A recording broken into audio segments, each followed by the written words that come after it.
Unconsciousness உங்க பாஸ்ட base பண்ணி ஒரு லோ ஐடென்டிட்டியை ரிஹர்சல் பண்ணிக்கிட்டே இருக்கும்.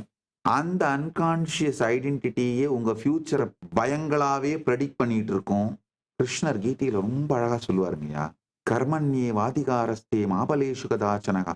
இது ஒரு ஆழமான சத்தியம். இதை புரிஞ்சுக்கிட்டீங்கன்னா வருகின்ற ரிசல்ட்டை பத்தி கவலைப்படாம செயலில் முழுமையாக இயங்கினீர்களானால், சக்சஸுக்காக ஒர்க் பண்ணாம எக்ஸலன்ஸுக்காக ஒர்க் பண்ணீங்கன்னா, இப்பொழுது என்ன செய்கிறேனோ அதை முழுமையாக சிறப்பாக செய்வேன். அதுதான் உண்மையான அர்த்தம். கர்மண்யே வாதிகாரஸ்தே மாபலேஷு கதாச்சனகன் பெருமான் கிருஷ்ண பெருமான் சொல்ற வார்த்தைக்கு அர்த்தம் அதுதான். அதாவது கர்மங்களை செய்வதற்கு மட்டும்தான் உனக்கு அதிகாரம் இருக்கின்றது, பலனை பற்றியே சிந்தித்துக் கொண்டு வாழ்வதற்கு அல்ல.